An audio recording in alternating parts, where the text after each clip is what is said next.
జుట్టు సంరక్షణ కోసం ఇవాళ మనం షాంపూలు మొదలుకొని డైల వరకు అనేక ఉత్పత్తుల్ని వాడుతున్నాం. అయితే ఏది పడితే అది కొనేసి వాడేస్తున్నాం. కానీ వాటిలో మన జుట్టుకు ఏది మంచిది, ఎలాంటి షాంపూను వాడాలి, కండిషనర్ వాడాలా వద్దా అనే విషయాలపై మనలో చాలా మందికి అంతగా అవగాహన ఉండడం లేదు. అలాగే తలకి నూనె పెట్టుకోవడం పైన కూడా చాలా సందేహాలు ఉన్నాయి. ఇక జుట్టుకు రంగేయడం విషయానికి వస్తే డైలను ఎంపిక చేసుకోవడం దగ్గర నుంచి వాటిని అప్లై చేయడం వరకు చాలా జాగ్రత్తలనే తీసుకోవాల్సి ఉంటుందని చెబుతున్నారు డాక్టర్లు. జుట్టు సంరక్షణ కోసం వాడే కెమికల్స్ విషయంలో ఎలాంటి జాగ్రత్తలు తీసుకోవాలో డాక్టర్ని అడిగి ఇప్పుడు తెలుసుకుందాం. జుట్టుకు ఎలాంటి షాంపూ వాడాలి? అసలు షాంపూ అంటే ఏంటి అంటే మన కామన్ మ్యాన్లో చెప్పాలనుకుంటే షాంపూ అంటే లిక్విడ్ విత్ సర్ఫాక్టెంట్, అంటే మన సోప్స్లో వాడే డిటర్జెంట్స్ లాంటిదే. సర్ఫాక్టెంట్ అంటే ఒంటి మీద ఆయిల్, డస్ట్, తర్వాత డెబ్రిస్ అంటాం, అంటే డే అంతా ఉండే ఆ డెబ్రిస్ తీసేయడానికి ఉపయోగపడే డిటర్జెంట్ అనమాట. సర్ఫాక్టెంట్ ఎంత కాన్సన్ట్రేషన్ ఉంటే అంత నురుగు వస్తుంది, అంత డ్యామేజ్ చేస్తుంది హెయిర్ని. సో సర్ఫాక్టెంట్ తక్కువ ఉంటే నురుగు తక్కువ వస్తుంది, కానీ హెయిర్ డ్యామేజ్ కాకుండా ఉంటుంది. షాంపూస్కి వస్తే ఇప్పుడు కొంతమందికి ఆయిలీ స్కాల్ప్ ఉంటుంది, వాళ్ళకి ఏ షాంపూస్ వాడాలని అడుగుతుంటారు. వాళ్ళల్లో సర్ఫాక్టెంట్, సల్ఫేట్ ఈ కాన్సన్ట్రేషన్స్ కొంచెం తక్కువ ఉన్న షాంపూస్ మనం వారానికి 2 రోజులు కానీ 3 రోజులు కానీ వాడుకోవాలి. రెగ్యులర్గా నురుగు ఎక్కువ వచ్చే సోప్స్, షాంపూస్, ఇప్పుడు నాకు ఆయిలీ హెయిర్ ఉంది, రోజు వాష్ చేయాలి, నురుగు ఎక్కువ వచ్చే షాంపూస్ వాడాలంటే రివర్స్గా ఇంకెక్కువ ఆయిల్ అవుతూ ఉంటుంది.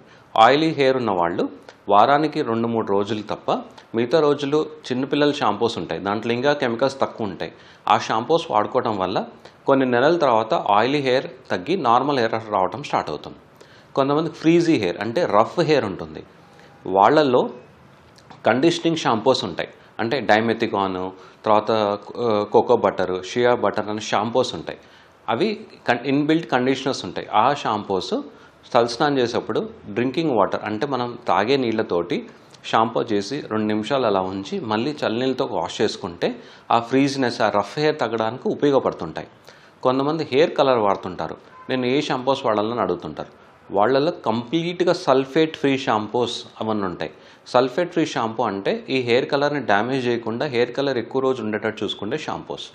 థిన్ హెయిర్ ఉంటాయి, పల్చగా హెయిర్ అవుతూ ఉంటాయి, ఏ షాంపూస్ వాడాలని అడుగుతుంటారు. వాళ్ళలో కఫీన్ కానీ లేదంటే ఇంకా బయోటిన్ షాంపూస్ ఉంటాయి. ఈ షాంపూస్ కూడా మనం డ్రింక్ చేసే వాటర్ తోటి వారంలో 1 రోజు కానీ 2 రోజులు కానీ షాంపూ చేసుకుంటూ మిగతా డేస్లో చిన్నపిల్లలు వాడే షాంపూస్ లేదంటే నురుగు తక్కువ వచ్చే షాంపూస్ వాడుకోవడం వల్ల హెయిర్ ఫాల్ కొంచెం అన్నా మనము అరికట్టవచ్చు. జుట్టుకు కండిషనర్స్ని వాడొచ్చా? కండిషనర్స్ అంటే ఏంటి అంటే కండిషనర్స్ అంటే హెయిర్ మనము ట్యాంగిల్స్ కాకుండా, రఫ్ కాకుండా, డ్యామేజ్ కాకుండా చూసుకునే ప్రోడక్ట్స్ని కండిషనర్స్ అంటాం. ఇవి ఎక్కువ డైమెథికాన్, కోకో బటరు, షియా బటరు, ఆల్మండ్ ఆయిల్తో తయారు చేసే ప్రోడక్ట్స్ అని చెప్పొచ్చు. వీటిలో leave on conditioners, immediate conditioners and fast conditioners 3 రకాలు ఉంటాయి. లైక్ షాంపూయింగ్ కండిషనర్స్ అంటాం, అంటే షాంపూలో ఇందాక చెప్పినట్టు ఇన్బిల్ట్ కండిషనర్స్ ఉంటాయి. ఇవి షాంపూ చేసినప్పుడు మనం తలస్నానం చేసుకుంటే సరిపోతుంది. లీవ్ ఆన్ కండిషనర్స్ అంటాం. లీవ్ ఆన్ కండిషనర్స్ అంటే మనం తలస్నానం చేసి షాంపూ చేసి వాష్ చేసుకున్న తర్వాత మళ్ళీ ఆ తడి హెయిర్ పైన 2-5 నిమిషాలు ఉంచుకొని మళ్ళీ వాష్ చేసుకునేదాన్ని లీవ్ ఆన్ కండిషనర్స్ అంటాం. లాంగ్ లాస్టింగ్ కండిషనర్స్ అంటాం. ఇవి ఇంకా ఎక్కువసేపు మనకు అప్లై చేసుకోవడం వల్ల ఆ హెయిర్ కండిషన్కి అందుబాటులో ఉంటాయి. జుట్టుకు హెయిర్ ఆయిల్ వాడటం మేలు చేస్తుందా? అసలు హెయిర్ ఆయిల్ అంటే ఏంటి అంటే హెయిర్ ఆయిల్ అంటే ఈ మన న్యాచురల్గా దొరికే సాచురేటెడ్, అన్సాచురేటెడ్ ఫ్యాటీ యాసిడ్స్ అంటాం. అన్ని హెయిర్ ఆయిల్స్ దాదాపు మనకి ఒకటే పని చేస్తాయి, ఏంటి అంటే కండిషనింగ్. అంతే తప్ప ఒక హెయిర్ ఆయిల్ వాడితే హెయిర్ గ్రోత్ అవుతుందని, ఒక హెయిర్ ఆయిల్ వాడితే హెయిర్ థిన్ అవుతుందని, వాళ్ళు ఎవరో యాడ్స్ ఇస్తే హెయిర్ ఆయిల్ వాడితే నాకు హెయిర్ పెరిగిందని చాలా అపోహలు ఉంటాయి. హెయిర్ ఆయిల్ మనకి కండిషన్ లాగా పనిచేస్తుంది తప్ప అది ఎటువంటి మనకి హెయిర్ గ్రోత్కి కానీ హెయిర్ ఫాల్కి కానీ ఉపయోగపడదు. కానీ మనం హెయిర్ ఆయిల్ పెట్టుకున్నప్పుడు చిన్న మసాజ్ చేస్తాను చూసారా, దాని బెనిఫిట్తో హెయిర్ కొంచెం ఒత్తుగా అయ్యే ఛాన్సెస్ ఉంటుంది. అలా అని చెప్పి హెయిర్ ఆయిల్ అదే పనిగా గట్టిగా మసాజ్ చేయడం వల్ల హెయిర్ మళ్ళీ డ్యామేజ్ అయ్యే ఛాన్సెస్ ఉంటుంది. హెయిర్ ఆయిల్ కొంచెం జెంటల్గా మసాజ్ చేసుకొని దుమ్మెంత దూకుంటే మనకి హెయిర్ కావాల్సిన కండిషనర్స్ వస్తాయి. కొబ్బరి నూనె కానీ, ఆల్మండ్ ఆయిల్ కానీ, లేదంటే ఆముదం అంటే ఇంకా మంచి కండిషనర్స్. మన పూర్వకాలంలో హెయిర్ ఆయిల్ వాడుకుంటే హెయిర్ గ్రోత్ అవుతుంది అని చెప్తుంటారు. అలా అయినా మనం వాడతామని చెప్తారు తప్ప అవి కండిషనర్స్ తప్ప మనకి ఎటువంటి ఉపయోగం ఉండదు. ఇప్పుడున్న పొల్యూషన్లో ఇప్పుడున్న దాంట్లో హెయిర్ ఆయిల్ పెట్టుకొని మనం బయట తిరిగితే ఇంకా ఎక్కువ డస్ట్ పొల్యూషన్ అట్రాక్ట్ అయ్యి సాయంత్రం అయ్యేసరికి ఉన్న డాండ్రఫ్ కాస్త ఎక్కువ అయ్యే ఛాన్సెస్ ఉంటాయి. సో యూజువల్లీ మనం హెయిర్ ఆయిల్ వాడదలుచుకుంటే తలస్నానం చేసే ముందు పెట్టుకొని లేదా ముందు రోజు రాత్రి కానీ తలస్నానం చేసి ఒక గంట ముందు కానీ పెట్టుకొని వాష్ చేసుకోగలిగితే హెయిర్ ఆయిల్ చేసే జాబ్ కండిషనింగ్ ఎఫెక్ట్ మనకి హెల్ప్ అవుతుంది. జుట్టుకు రంగేయటం మంచిదేనా? హెయిర్ కలర్స్లో చాలా రకాల కలర్స్ ఉంటాయి. పర్మనెంట్ హెయిర్ డైస్ అని, సెమీ పర్మనెంట్ హెయిర్ డైస్ అని, పెరాక్సైడ్ డైస్ అని, న్యాచురల్ హెయిర్ డైస్ అని, కెమికల్ ఫ్రీ హెయిర్ డైస్ అని చాలా ఉంటాయి. హెయిర్ అనేది మనకి తెల్లబడటం చిన్నపిల్లల నుంచే చూస్తుంటాం.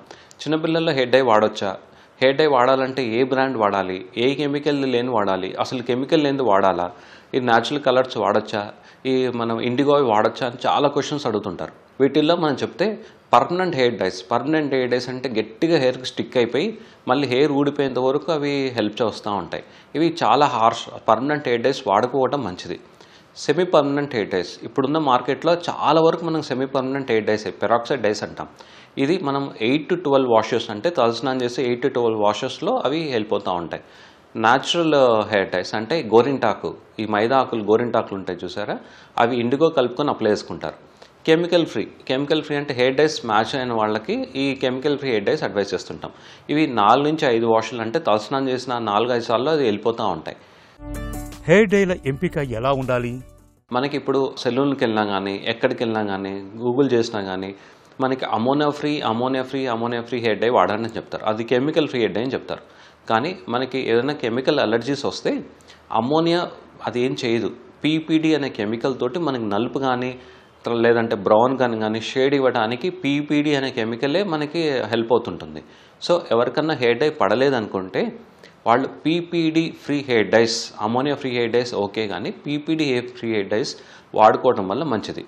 కొంతమందికి హెయిర్ కలర్స్ ఎప్పటి నుంచో వాడుతున్నా మధ్యలో అలర్జిక్ అయిపోతాం. ఒక్కసారి అలర్జిక్ అయ్యారనుకోండి, ఆ హెయిర్ డై మళ్ళీ టెస్ట్ చేసుకోవడం కూడా మీరు చెక్ చేసుకోకూడదు. 10 ఏళ్ళైనా కానీ మీరు అప్లై చేస్తే మళ్ళీ హెయిర్ అలర్జీ అయిపోయి మళ్ళీ ఫేస్ అంతా దుబ్బిపోయి దురదొచ్చి జీలొచ్చి ఫేస్ అంతా స్వెల్లింగ్ అయ్యే ఛాన్సెస్ ఉంటాయి. సో ఒక్కసారి హెయిర్ డై అలర్జిక్ అవుతే మీ దగ్గరున్న డర్మటాలజిస్ట్, స్కిన్ స్పెషలిస్ట్ కన్సల్ట్ అయ్యి కెమికల్ ఫ్రీ హెయిర్ డైస్ అంటే పీపీడీ ఫ్రీ హెయిర్ డైస్ 4-5 బ్రాండ్లు ఉన్నాయండి ఇండియాలో, అవి మనం అడ్వైస్ చేసుకోవచ్చు. ఈ హెయిర్ డైస్ వాడేటప్పుడు కూడా దానికి సంబంధించిన షాంపూస్, దానికి సంబంధించిన కండిషనర్స్ వాడుకోవడం వల్ల ఆ హెయిర్ డై త్వరగా ఫేడ్ అవ్వకుండా మనకి హెల్ప్ అవుతుంటుంది. జుట్టు సంరక్షణ కోసం వాడే కెమికల్స్ విషయంలో అవగాహనే కీలకం. మన జుట్టు తత్వాన్ని బట్టి షాంపూలను, కండిషనర్స్ ని ఎంపిక చేసి వాడుకోవాలి. అలాగే డైలను ఎంపిక చేసుకునే విషయంలోనూ జాగ్రత్తగా ఉండాలి. మన చర్మానికి పడే డైలను మాత్రమే వాడుకోవాలి.